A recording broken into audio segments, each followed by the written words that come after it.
Yo, what's good, everybody? What's going on? Hey, how's everybody doing? Oscar, what's going on, man? Welcome to the broadcast, bro. I'm glad to have you here. How's it going, man? Yeah. So, in retrospect, I'm rocking the Pebble Watch again, just for the hell of it. What's up, Gene? What's going on? Found it in a drawer and decided to get it reconnected and to use it again. Pebble, solid watch, man. I hope the Pixel Watch is just as solid as the Pebble Watch.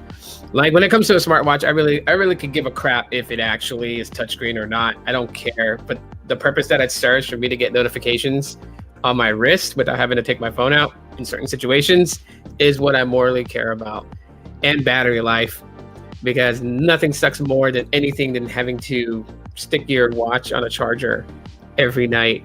I mean, I have my Moto 360 right here, and that's touchscreen. And while it is a nice watch and everything like that, and I like using it, the only downside to this watch is that the battery kills off pretty fast, and that sucks.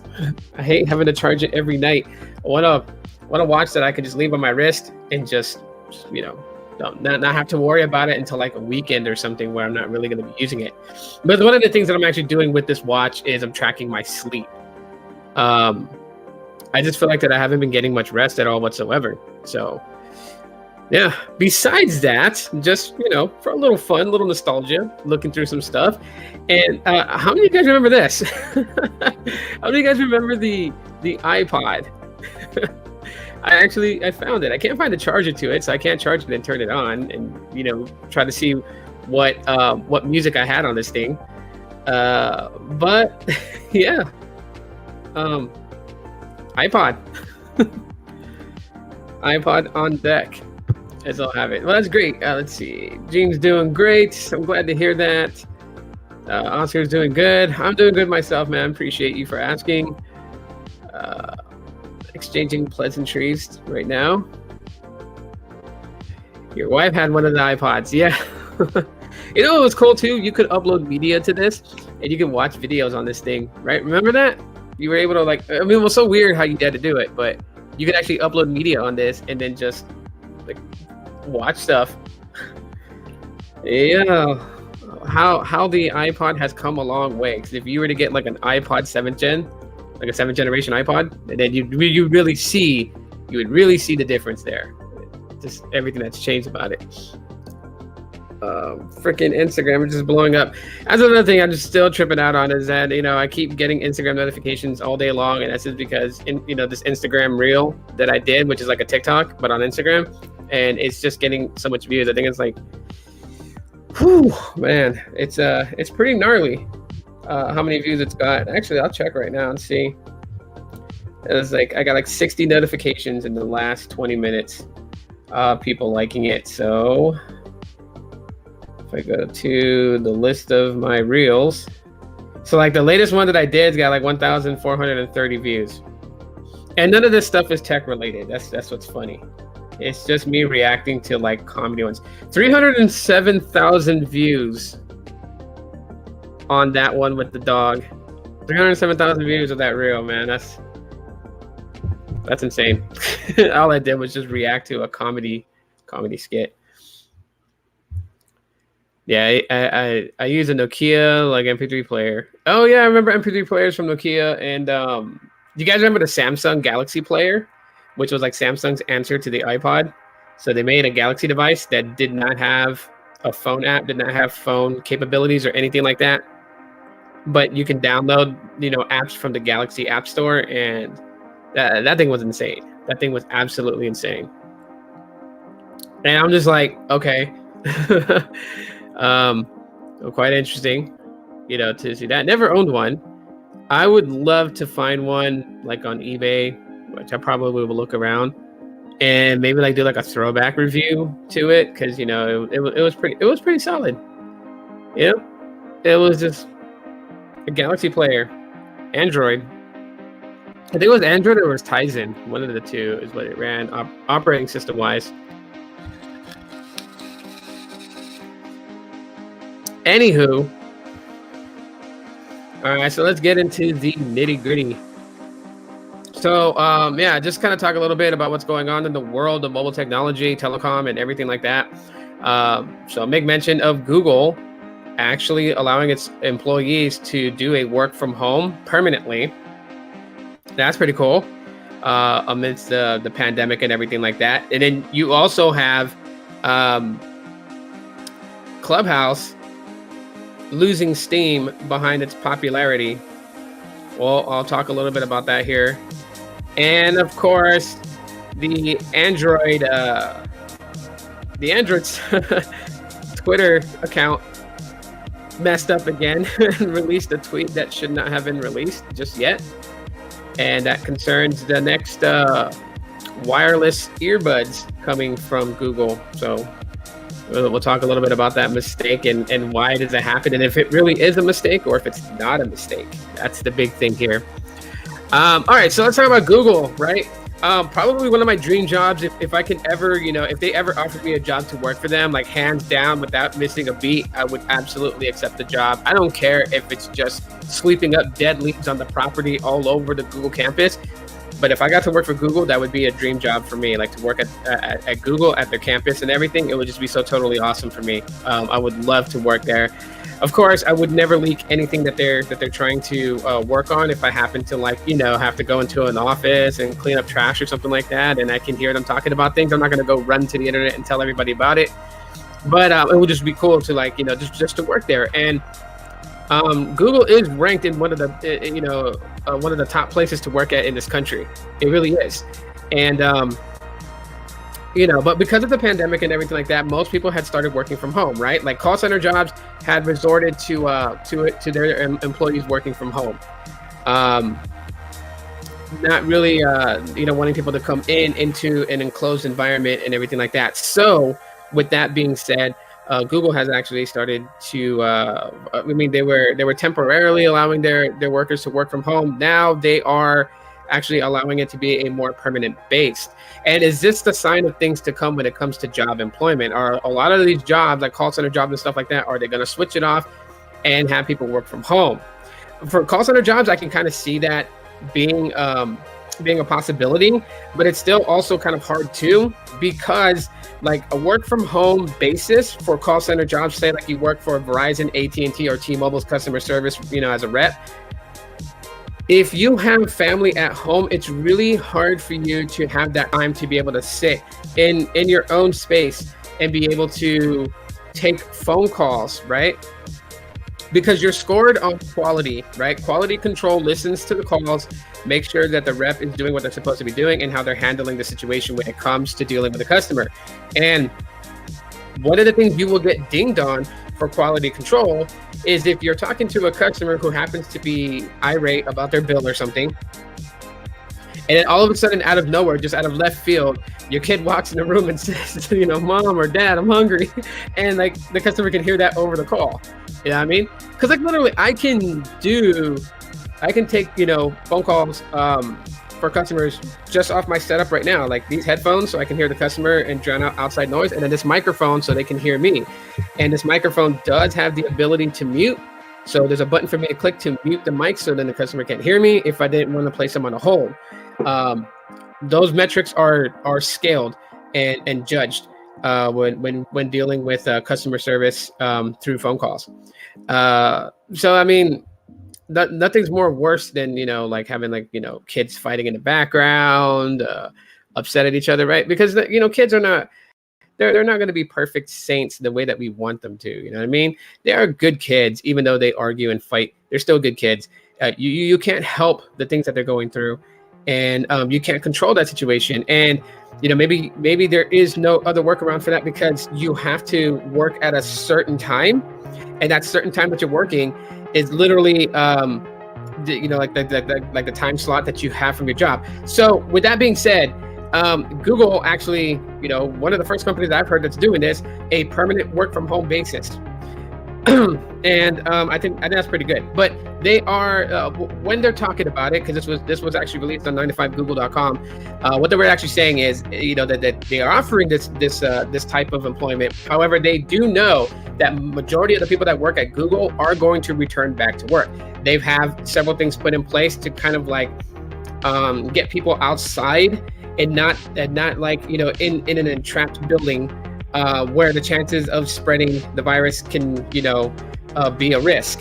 And so they're talking about things like, you know, like having like outdoor project meetings and stuff like that, you know, getting like balloon walls is what they call it, and kind of constructing like an outdoor, but like a kind of like an indoor type like room. They're talking about building pods and having their employees work with the set limit of numbers in certain pods to reduce a lot of people crammed together.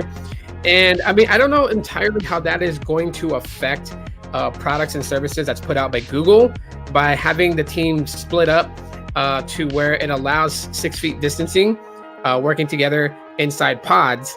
That's just going to be something that's a little bit different, and it could affect the way that things is generated and produced for the public, right?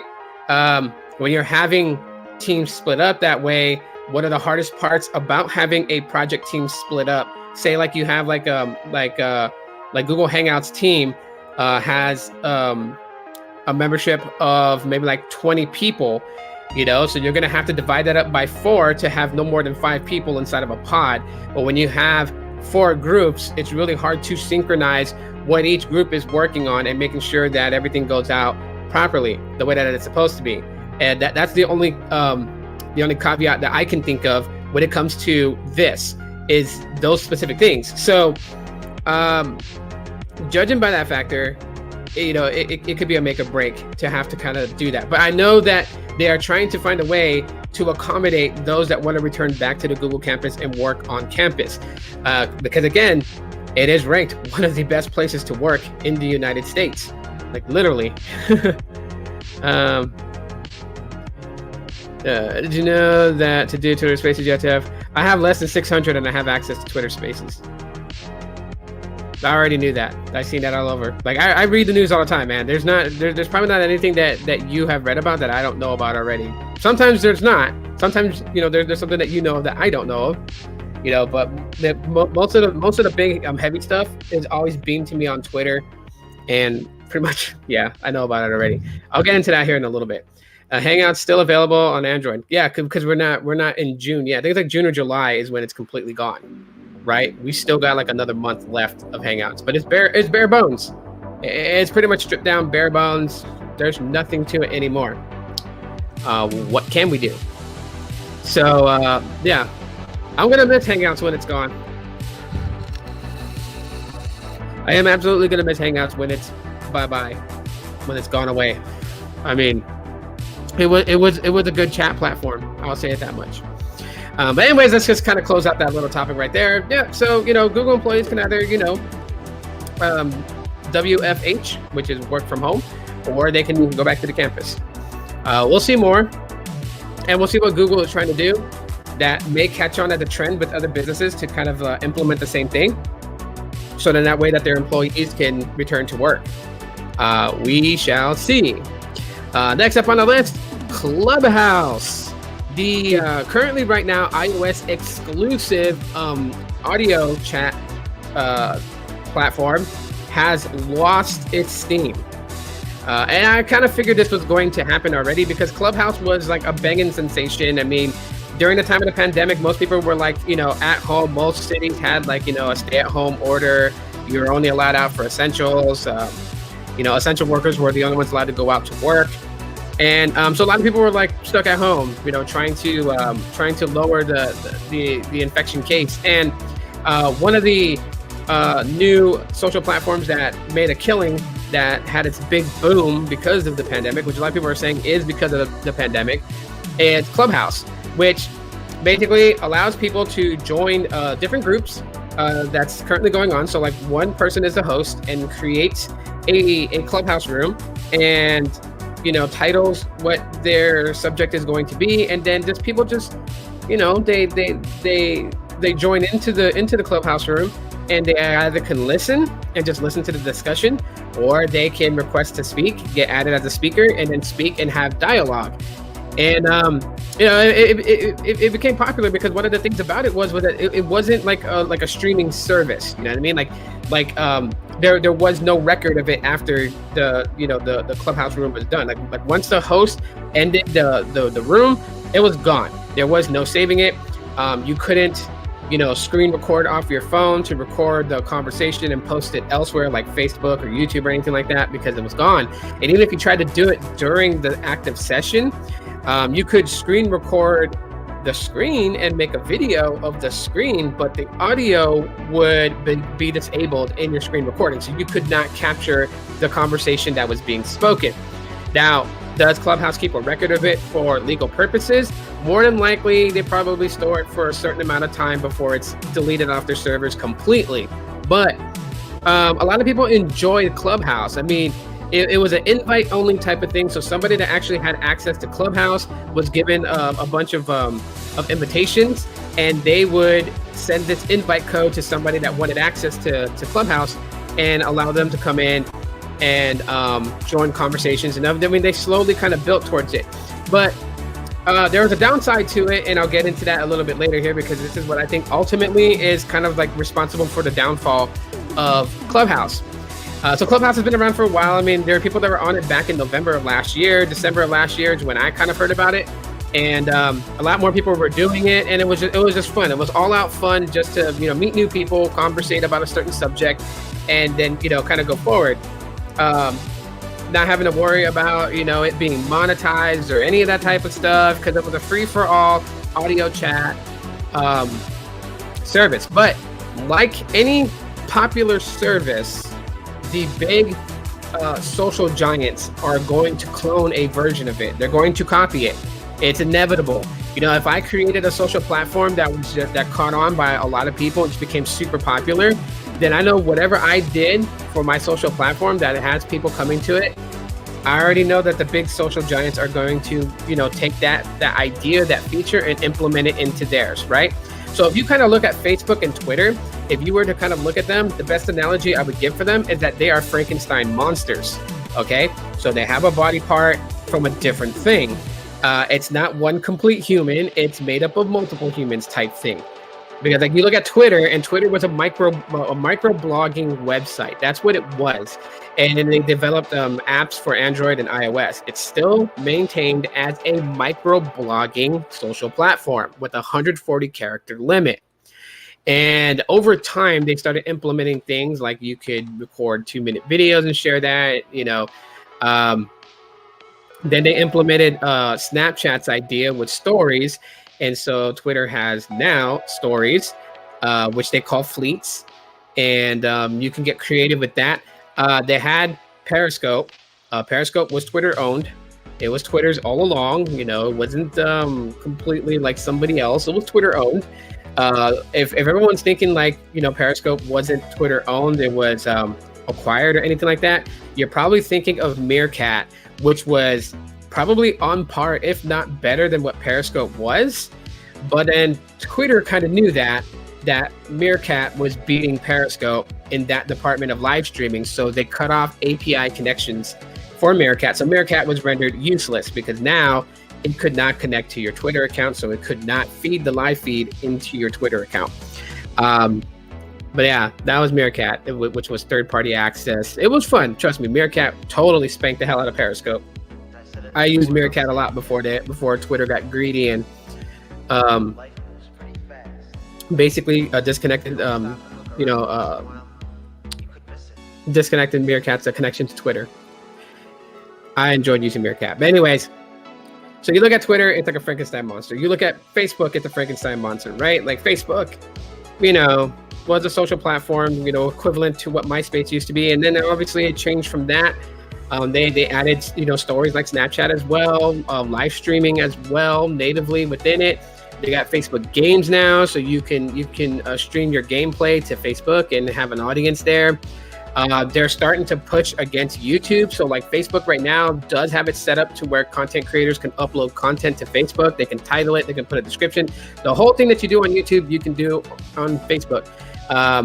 But they don't have that type of advertisement partnership with major brand companies to be able to allow Facebook users to monetize. There are different ways that a Facebook content creator can make money on Facebook. Obviously, more than likely doing like what I'm doing right here, Cash App. If anyone enjoys the show, they can send a one-time monetary donation to Cash App.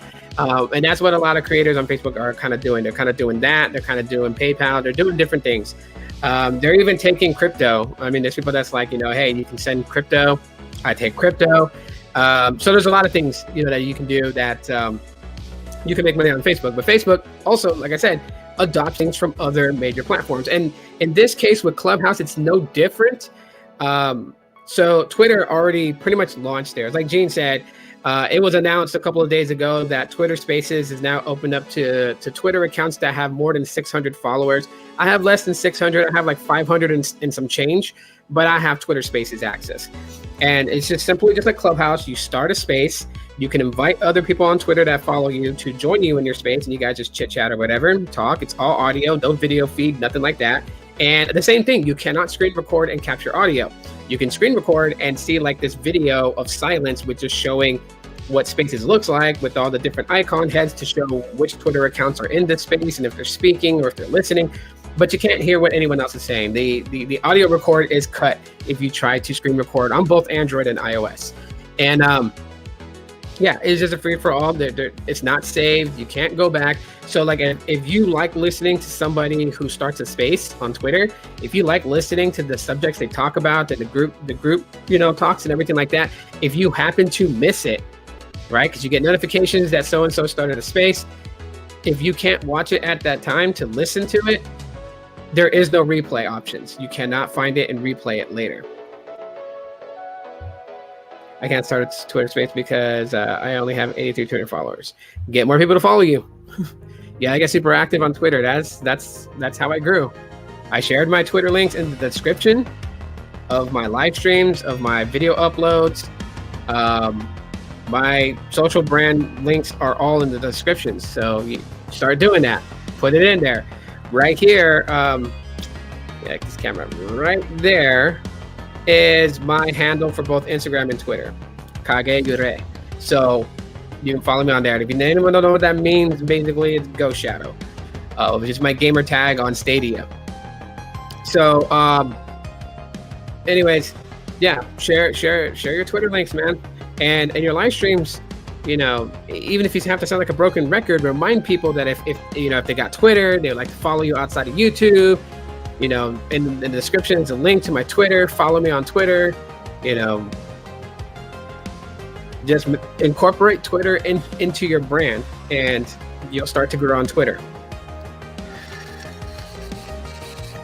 Get interactive with everybody. Like be more interactive on Twitter with Sneed, with Carlos, with the SMT community.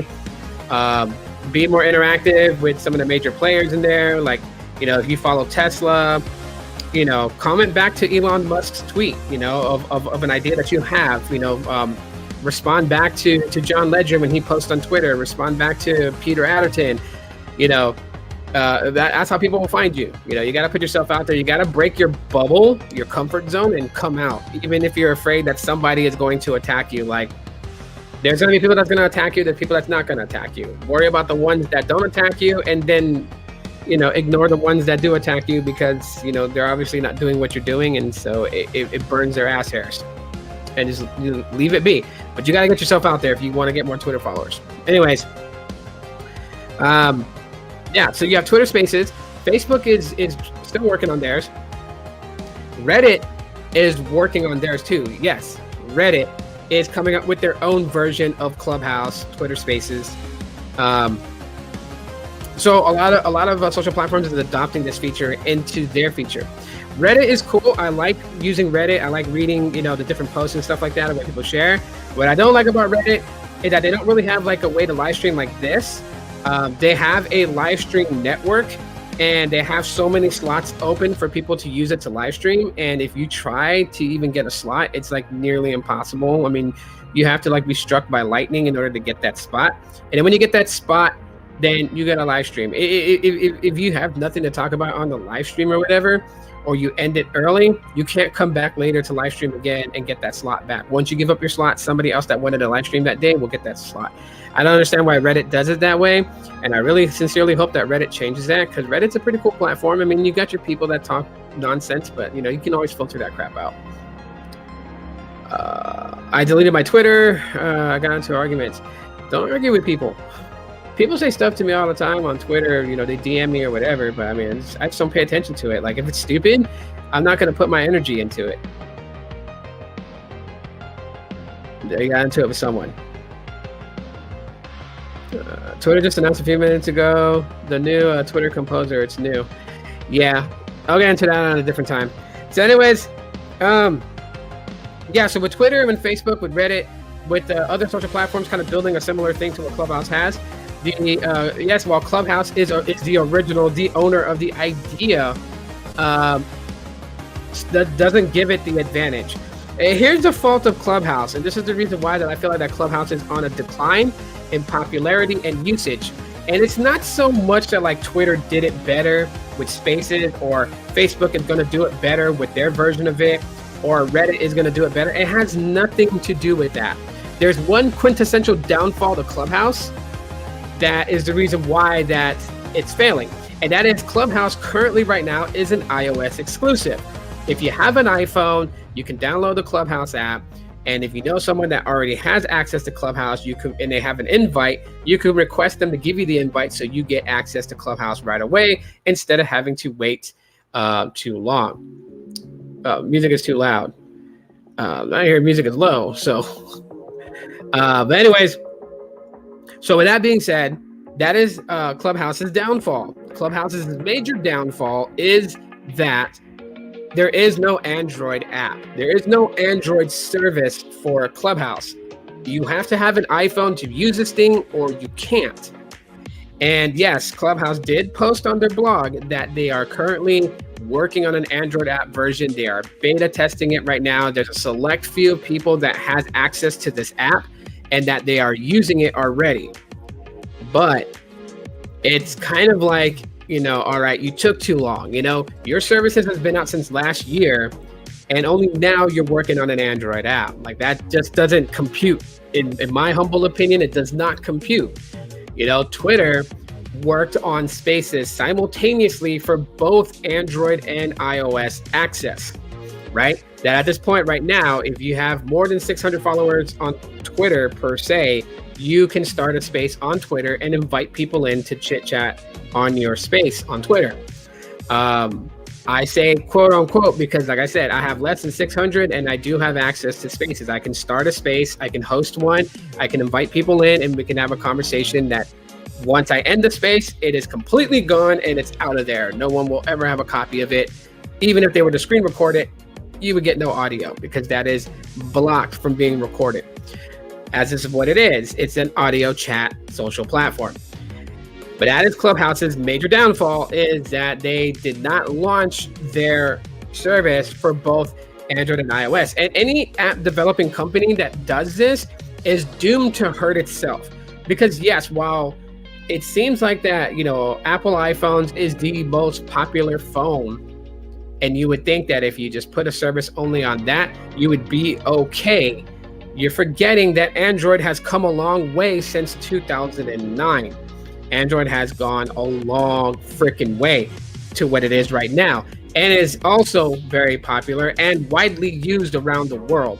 And we're talking about not just Google Pixel phones that run stock Android. We're talking about Samsung Galaxy devices, right? The Galaxy S series, the Galaxy Note series, the Galaxy A series. You have various different ones, right?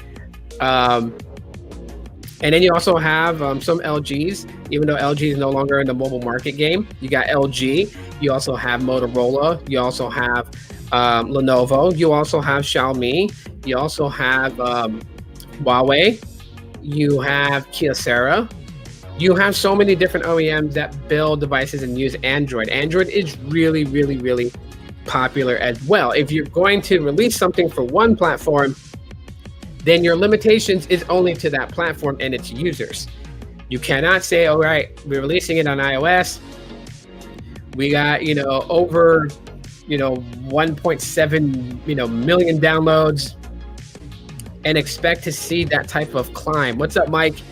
You can't expect to see that type of climb after a while, because if you don't have one, if you don't have an Android version of it, then your growth is going to be severely limited. And so that's Clubhouse's downfall. Now, once Clubhouse releases an Android app, I'm pretty sure it's got like a 50-50 shot at bouncing back. But right now it's pretty hard for Clubhouse because Twitter has Twitter Spaces, Facebook's releasing their version of it, Reddit is releasing their version of it here soon in the next coming weeks. And if Clubhouse doesn't hurry up and get this Android version launched and working properly, they can be doomed to stay behind, even though they're the originators of the concept. So that's just my thing on it. And final news, Android on Twitter did a big no-no. They kind of screwed up. And so they posted a tweet regarding the Pixel Buds A. Now, obviously, these aren't the Pixel Buds A. These are the Pixel Buds. And so while there is suspicion that there's a lot of things that was cut from the Pixel Bud A to make it more affordable, and I think like the rumored stuff about it is like the touch itself. So these are the buds. These are the buds themselves, and what they're saying is that this circular pad right here, which is a touchpad, is not a touchpad on the Pixel Buds A. I'm believing that it may not be water resistant to that degree, like a sweat resistance. It's not going to have that. The Pixel Buds did not have active noise cancellation. They had passive, which is not similar to active noise cancellation. And so if someone's going to be like, well, maybe the Pixel Bud A doesn't have active noise cancellation, that's ridiculous because the Pixel Buds themselves did not have active noise cancellation. I'm also thinking that the Pixel Bud A does not have wireless charging, as these do. I wirelessly charge these on my Pixel 5. Just plop them on the back and do the reverse wireless charging thing with the Pixel 5, and it charges my buds up. I can also use any Qi charger on my desk here to charge up those buds. But for those people who are like, more than likely it's going to be a dumb earbud, I highly doubt that Google is going to remove any smart features that the Pixel Buds has, which is not really smart features, because all it is, it's pairing with your phone. So it's basically using your Google Assistant on your phone, which is still phone based. And hopefully my prayers for this Buds to come out, because I do want to get a set, is that they fix the antenna issue. That was the only thing. These Buds would have been totally freaking dominant in the wireless earbud sector if it actually had good antennas. Now, I know that when this was coming out, Google touted that you can keep connection to your phone a football field length away. I could care less about that. I am not about to leave my phone a football field length away from me in public. That phone is going to stay in my pocket. Now, I can understand them saying that they wanted the thing to stay connected to your buds. If you're walking around your house listening to music and you left your phone in your bedroom to charge, you can walk to the living room. Okay, but even walking to the living room is not a football field length away. So the idea that they tried to do that, and whatever antennas they use in this, caused so many problems that, believe it or not, the Pixel Buds have gone through, I would say, by my count, at least 6 software updates trying to fix issues with it. And then besides the antenna issue, there was also other issues that arise. And this was just a poorly executed product released by Google. I have it to actually say down the road later on, like, yes, I have an original Pixel Buds. And it fairly works okay for basic listening to music, but I would not jog with these things in my ear because it seems to disrupt the connection Bluetooth wise from it to my phone. And all I'm gonna get is a drop sound in the right bud, a drop sound in the left bud, drop sound in both, kind of a distorted connection before it clears up and, sounds clear again. All that stuff is what I experience with the Pixel Buds currently right now. And maybe people with Pixel Buds now don't experience that, and by right so. But again, this one right here was with the first batches released. Okay, the moment that Google said that they were going to accept pre-orders for the Pixel Buds, this was pre-ordered for me as a Valentine's Day gift. And so it is one of the first batches to come out. So yeah, I hear a lot of people that have the ones that came, like those that got theirs with their Pixel 5, those that got theirs, the Team Pixel guys that got theirs are like, it's an amazing product. They love it. And I'm just like, in a way, I'm kind of envious because I'm like, this is one of the things that tells you, hey, you should have freaking waited a little bit longer to get one instead of getting one of the first batches to come out that was going to be plagued with issues. And yeah, I mean, hopefully, because I haven't done it yet. I know people have complained to Google, and at a time, Google was like, send us your Pixel Buds, and we will send you a replacement. What up, Ray? What's going on, bro? And so, I don't know. I just never set mine in. I mean, I have different buds all over the place that I use. I have, skull candies all around the place over here. JVC gummies wireless, which I really love those ones for freaking $30. Those wireless earbuds kick major ass. And again, like I said, JVC gummies, true wireless earbuds. You can find them at Best Buy. They're like $29.99. And they sound amazing for just $30 earbuds. I still haven't gotten a hold of any of the Skull Candy Dimes yet. But that's just because if I ordered any on Best Buy, they wouldn't be available until like today or tomorrow. But I'm pretty sure they're going to sell out because they are supposed to sound really good for wireless earbuds, but they're only $25. So they're a hell of a lot cheaper than the Indie Evos or I think it's the Push Evos. They sound way better than that. How much do they last? Like battery? So I'm gonna tell you the battery life on the Pixel Buds by my usage. The last time I charged this was 3 weeks ago, and when I use them, I listen to music maybe for about an hour, and then I plop them back in the case, and they charges the buds back up. So I'm not really like heavily using it. Like, I'm not one of those people that needs the whole freaking world to know that I have wireless earbuds. So I get them, I take them out, I stick them in my ear. No. Oh, you mean the JVCs? The JVCs, I use those quite more than anything. And I charge them once a week. Like, I'll drain the battery, the case itself, the battery in the case, I'll drain it after a week's time. So, yeah, they last a good length of time too. If you're using it a lot, like I said, if you're just pairing them to your phone and sticking them in your ear and walking around with them without listening to music and having them outside the case like all day long just so people can see that you're like half cyborg, then yeah, you're gonna kill it a lot faster. Especially if you leave your phone down here and then you walk away from it, the power that it takes those buds to keep that connection starts to draw more power from its battery, and then when you start listening to music, that takes more battery. And yeah, you can kill them a lot faster. You throw them in the case, you're doing more charge cycles in there, you're going to kill the case off pretty fast. But moderate use, which like to me, I listen to music for maybe like an hour or two. Yeah, I can make them last a week. So yeah, the Pixel Buds, you got them from the Google store for $179. They are great. You got the mint green one.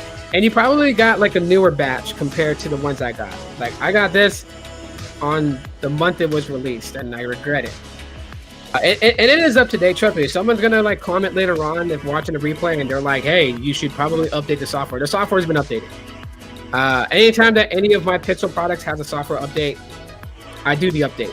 Of course, it's a little unorthodox how you have to update this, because in order for you to update your Pixel Buds, if there is an update waiting for it in the Pixel Buds app, which I know most of the Pixel phones don't actually have the app in their app drawer, you would have to go to Bluetooth settings to find the app itself, which is not really an app, it's just in settings. But like the Pixel 2 XL actually has a physical app icon in the app drawer you can click to directly get to it. And to update these, all you really have to do is if there's a software update waiting, the app itself has the software update. All you gotta do is connect your buds to your phone by Bluetooth. And you can listen to music and everything like that. As you listen to music and while your buds are connected to your phone by Bluetooth, it is also sending the software update to your earbuds. So now your earbuds have the software update, and when you dock it back into the case and you close the lid, Then the earbuds transfer the software update to the casing itself, which updates the Pixel Buds. That's how the Pixel Buds software is updated when there's a new update put out that would fix any bug issues that the Pixel Buds would have. The Apple AirPods Pro. Yeah. And those are great too. Like, I hear a lot of good things about them. Yeah, I really wanted the Pixel Buds to succeed when it came out, but I just, when I heard the outlandish claims of a football field length away, I already knew that they were going to start having problems. Because no one really cares about having your wireless earbuds 1 football field length away from your phone to maintain a connection and listen to music. No one cares about that. That was like, I look at Google and I want to say, like, your Pixel Buds development team, who thought up this idea? Like whose bright idea was to focus on that? Because that's not even something very important when it comes to that. What's important with wireless earbuds, since companies are pushing people to go wireless, main one, battery life. How long is this going to last me before I have to charge it again? Which also kind of coincides with wireless charging, because you do want a wireless charging case. Sometimes you don't want to like stick it in and to a wire. Sometimes you just want to plop it down and know that it's charging. Okay, and the other thing is connection. How well does it maintain the connection for music? That's the big thing. So are all these things corrected in the Pixel Buds A, since Android accidentally released a tweet talking about it? Are we seeing this at Google I/O in the next 2 weeks or so? Right, because Google I/O is the 18th of this month. Are we going to see this unveiled there? And I think we're going to see it unveiled there. I am looking forward to the pricing. Hopefully it's something reasonable, like $50. Fingers crossed, that's like $49.99. That'd be so cool. And if it is, I'm going to get one. I'm going to get one, and I will compare it to the Pixel Bud 2s. These are the 2s, all right? People got to understand that. There are Pixel Buds, and I know I keep calling them Pixel Buds, but they're actually the Pixel Buds 2. Pixel Buds 1 was the one that had the wire that connected each of the buds that you can hang over your neck, and you stick them in your ear, but they are Bluetooth. Just think of these with wires connecting one left to the right. That was Pixel Buds, and they came in a square case. So anyways, guys, that's pretty much it for today's episode. I'm going to jam out of here. I appreciate everyone that came in and hung out with me and talked with me. You guys are awesome. Love you guys very much for that. If you're watching and you're not subscribed to the channel, then what the hell are you waiting for? Hit that subscribe button so you don't miss a live stream. And I am doing more YouTube shorts than videos. They're just a lot quicker to get out for you guys. So be on the lookout for those shorts, 60-second clips.